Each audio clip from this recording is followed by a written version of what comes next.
Hello Mouses! Today's episode is sponsored by a cold that just won't go away. Yes, it's still the same cold that I had last week, and it seems like it's not going to go anytime soon, so great!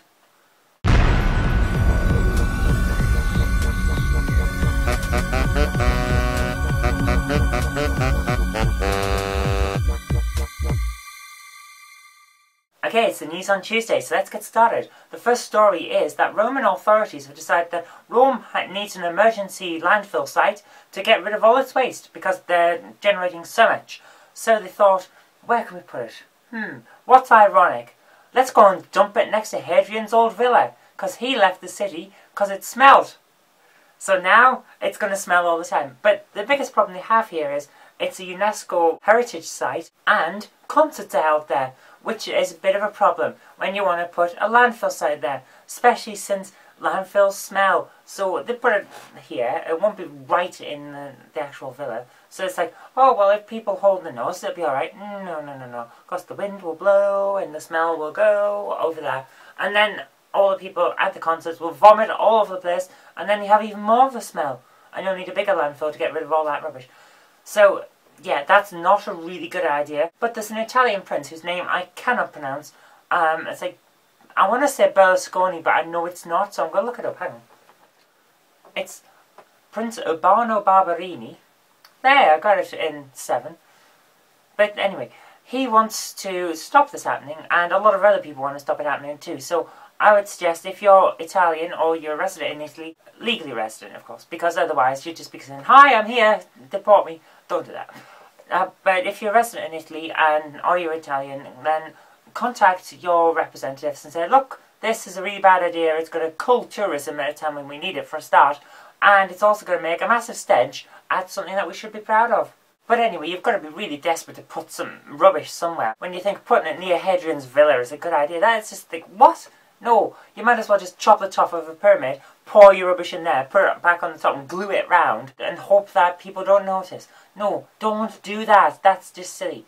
Or digging up the middle of Stonehenge and putting in a nice new rockery or something like that. That's the kind of level we're at here. So don't do it, Italy, that's just silly. So, on to our next story, where State Assemblyman Steve Nash has decided that he's going to issue legal proceedings against a cartoonist because the cartoonist made fun of some of his stuff, but did it with a letterhead of the state of Wisconsin, and a newspaper thought it was a real press release and decided to run it in the paper. Well, not in the paper, on the website. But the principle's the same, because it got spread quite widely and people laughed at the journalist for, ha ha, you can't even tell the difference between a joke and something real. But then again, it's politics, so joke, real, they're about balancing out these days. But anyway, I'm going to be interested to see how this case runs out, because yes, satire is fair use in the UK, commentary is the equivalent, and that comes under fair dealing, so he'd be protected to a certain extent. But the fact is, if you've used something to the point where people can't readily recognise that you're making a joke about it rather than presenting it as the real thing, then you're on a bit of a problem, because that's where fair use ends and fraud begins. So I'm really going to be looking forward to seeing how this plays out, because I want the cartoonist to win, but at the same time, if you've stepped over the line from fair use to fraud, then well done, because you're going down. Okay, this final one is just plain weird. It's a strange case that several people in America whose friend died of an aneurysm have been receiving emails from him. Well, supposedly from him. They've been receiving these emails several months after he's died, and given that he died of an aneurysm, it's not like he could have planned to do this. But the emails are talking about things that happened when these people were alone with the guy who's died. So that brings me into creepy territory, because that's just, whoa. How?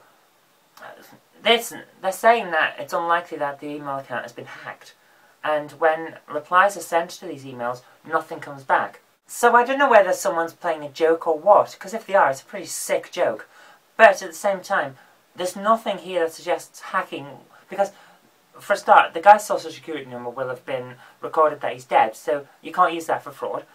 He won't have any credit cards, so you can't use that for fraud. Identity theft, well, that links back to social security and credit cards, so because he's dead, you can't really use it for fraud. And well, you probably can. I'm not a master criminal, so you might have noticed. But I can't see how this could be used for fraud. So the potential for any benefit from hacking isn't there. This has to be just some weirdo getting their kicks being morbid.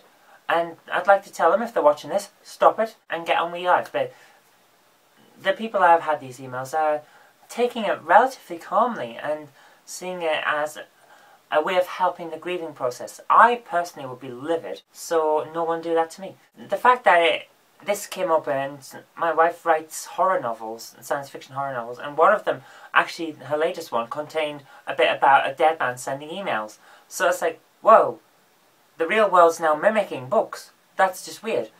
So that was sticking in my head when I was reading it. But I have to say, this is creepy, morbid, and really horrible. So that's just don't do it again. That's just I'm so freaked by that I can't really say anything else. I seem to be stuck on a loop. Okay, so in that case, I'm going to say goodbye. Until next time, I've been Zoe Kirk-Robinson, you've been watching a video, and I'll see you tomorrow. But you've got to be